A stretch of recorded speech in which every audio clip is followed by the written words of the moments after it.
what Museveni is doing to Ugandans was being done by a European leader. That leader will not be in power the next month. However, I mean, you cannot see an American diplomat or a European diplomat from a democracy standing shoulder to shoulder with a dictator like, for example, Lukashenko.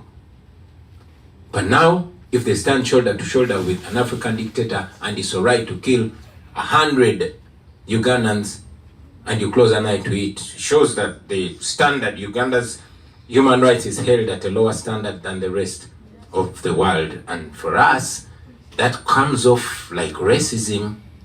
And if it's not, I don't know what it looks like. So our effort now is not only constitutionalism. Our effort is every means, every moral means, every constitutional means, every legal means. And that comes when we scream and scream and scream it out. Thank you.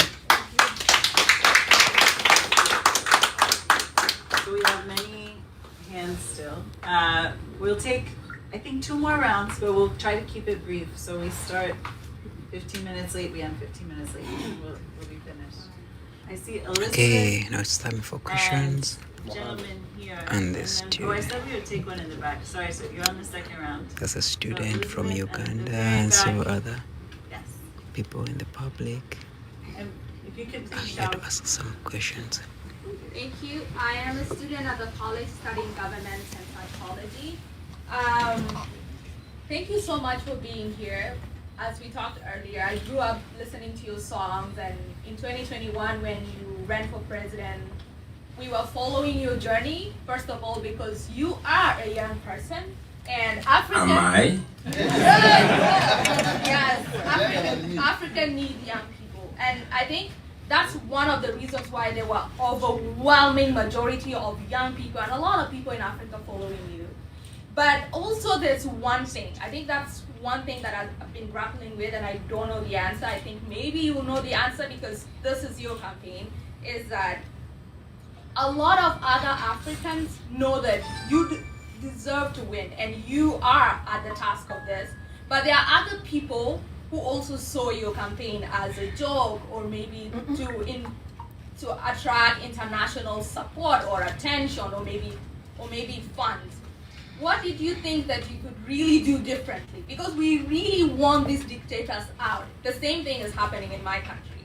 And the chief of staff of the defense minister of Uganda is supporting a real bombing to innocent South Sudanese because he is supporting the dictator that is in my country. So my question is, what would you do differently, or any other candidate who want to run, so that what is your background, whether you're coming from politics or not, so that people will not see that you are a joke. You are doing this because you are fighting for people, so that people who have been in politics before could join the support and really support you and know that you are serious. I'm really looking forward to what you do. I'm sorry, please ask the question precisely. So, the question is, what could you have done differently so that the leaders who are in politics, like older people or maybe other people who think that your campaign was not serious, so that they could support this? Because we need young people. I got the question. I don't know if you will permit me. I would love, but the question is so intriguing that I want to respond immediately, lest I forget or lose the steam. Thank you very much. That's important. It had 2 parts. First, there are those that see the campaign that we ran as a joke. Believe me, when you fight corruption, corruption fights back. When you fight dictatorship, dictatorship fights back even more ferociously. Now, I'm a musician, and I'm proud of it. Anybody that wants to see me as a joke because of my talent and my vocation, which I went to university and studied and did with excellence, they're right. I mean, there are very many perspectives that people look at us, while the oppressed people look at me and my team as a beacon of hope. The agents of the dictators see me as a saboteur. And others, because we have the oppressor, in Uganda is divided into 2 sides, the oppressor and the oppressed. the oppressed people are not necessarily in politics, all of them. And also the oppressor, they are not all necessarily in the ruling government. There are even those that pose as the opposition. And indeed Museveni has good opposition and bad opposition. The good opposition are those that are willing to be complacent and do the clean and nice politics, while us, we are the bad opposition that are intending to remove the dictatorship, you know, and we are hated. So, I mean, I cannot choose for everybody how they see us. We would love to be determined by our agenda, the outcome of our campaign, and the character that we show. What could I have done differently? You see what I could have done differently? I don't like it, I don't believe it, so I didn't do it. And that was picking up guns. We are young people. I'm a bad boy. I'm from the ghetto. And indeed, many have come to us saying, Bobi, you are young, we are many, we are desperate, we have nothing to lose but everything to gain. Let's pick up guns and beat up these sons of bitches. I said no, because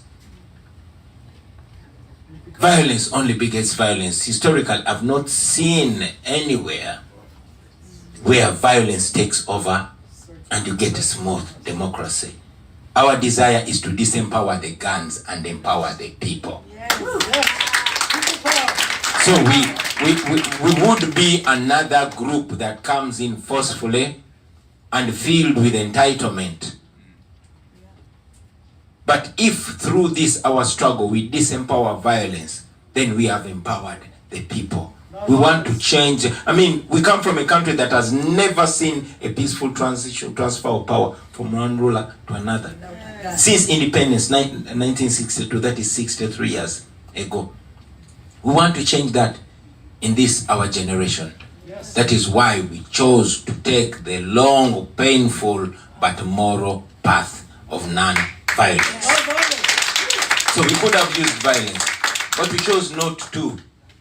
Because also we know that General Museveni has been in power in Uganda for 40 years and he's a violent guy, he believes in violence. So he has, you know, taken all these years stockpiling weapons. We chose not to take him to an area where he's an expert. We wanted to demystify violence by being non-violent. And that rendered all his stockpile of of weapons useless. I mean, I'm a guy that shows up with just a microphone and he has no idea how to deal with us. He put me in jail, it got nasty. He releases me, he's in problems. So he's damned when I'm in jail, he's damned when I'm free. No wonder they resorted to abductions and killings and all that. So we could have taken the violent line. We chose not to. We chose non-violence because it has worked in the past. It's hectic, it's painful, but we know when we insist, it will not only work in Uganda, but it will become the new normal for Africa. It's time for constant killing each other is over. Thank you. Take Sherry at the back and this gentleman in the vest, and then we'll close.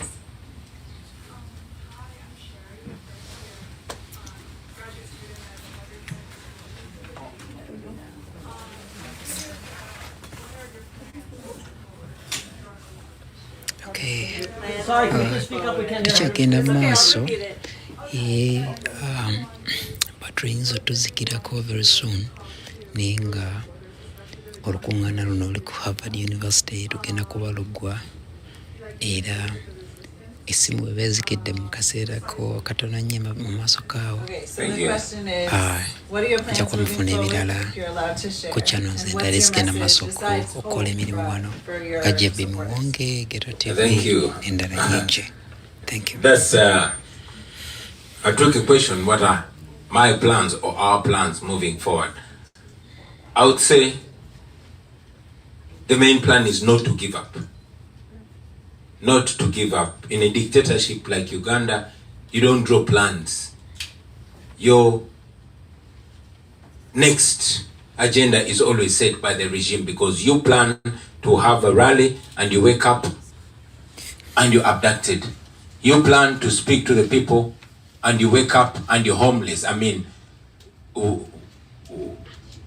hours before, I was a comfortable homeowner back home and a respectable citizen. 24 hours later, I was a fugitive.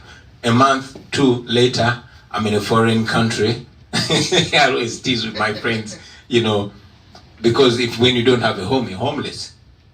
So we just go by the day, but the major plan is not to give up.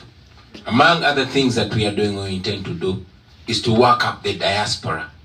When I was forced out of my country, I conditioned my mind to believe that my work has only begun now. So we are on a phase of international engagement. That's what brings me here. That's what's taking me to Harvard tomorrow. That's what takes me to Washington to knock all offices and to make sure we don't leave any stone unturned. But most importantly, to galvanize the diaspora. Just like in the days of slave trade, man, we have our best, our cream in the diaspora, in America, in Europe, in Arab countries. The best of us has left home. They are either economic refugees, political refugees, and all that. But these people want to go back home because they are not comfortable and fully living with full dignity on a foreign land. So they want to come back home. We have the best among Ugandans. I've traveled, you go to Europe, you go to these universities and you have Ugandans teaching there. You go to India, you have Ugandans there, the surgeons there. But back home, the education system is rotten, the healthcare system is rotten. These people want to come back home because they know they are going to grow old. But they want to set up a country that will be worth their retirement. So we are reaching out to all those people because we can't reinvent the wheel. When they were fighting against dictatorships like Idi Amin, those that were in exile and in the diaspora played a huge role in the liberation of Uganda. So history is repeating itself, but in a better way. And that is what we're doing, and we keep going.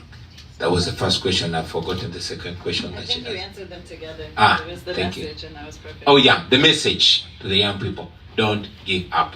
But not only that, rise to the occasion. Nobody is coming to save you. It is you that is going to determine your tomorrow. You guys are young people here.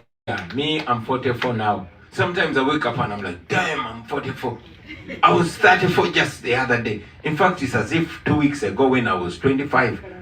But we grow so fast.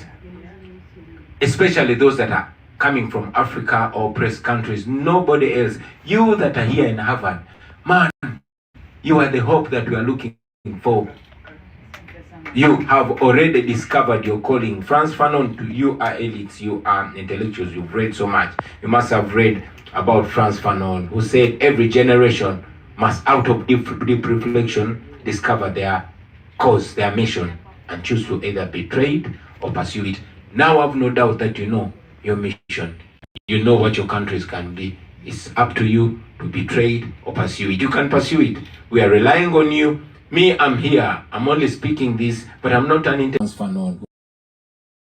Now I have no doubt that you know your mission. You know what your countries can be. It's up to you to betray it or pursue it. You can pursue it. We are relying on you. Me, I'm here. I'm only speaking this, but I'm not an intellectual.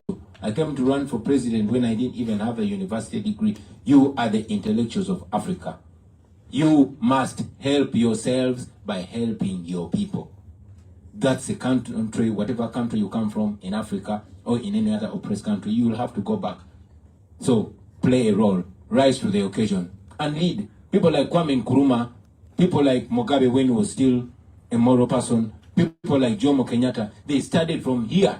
What they got from here, came back to Africa and earned us independence. Came back to Africa and earned us better.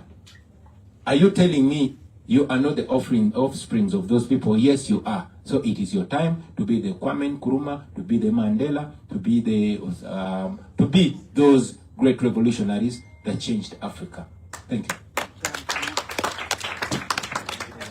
I think that's the end on. We've gone for over an hour.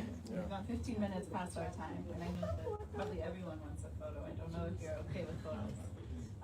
Please join me in thanking our guests.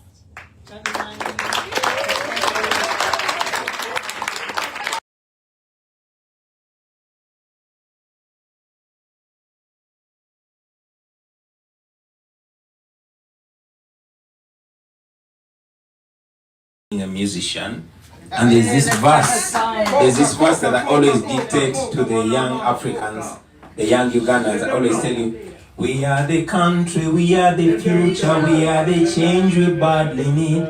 We are the youngest population in the world, we stand a chance. We are the leaders of the future, and the future is today. If we only come together, we can change our destiny. We definitely can and must change our destiny. Thank you.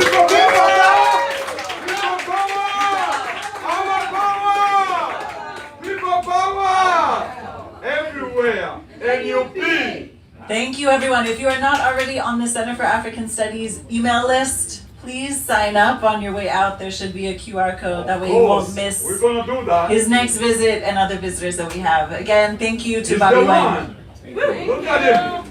People power! Okay, mwebale nnyo mwebalire ddala era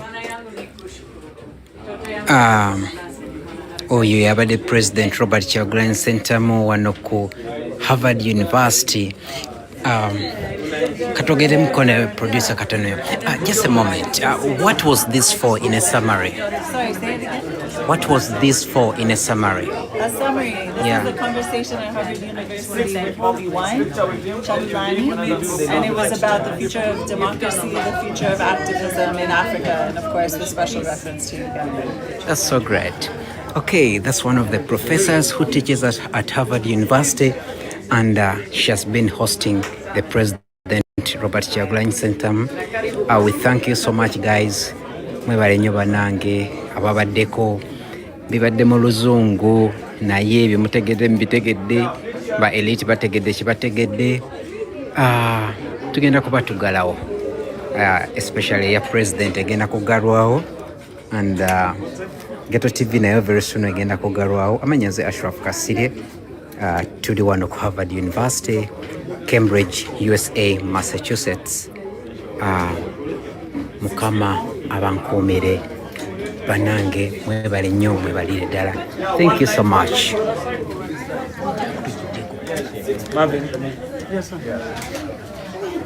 Cameraman.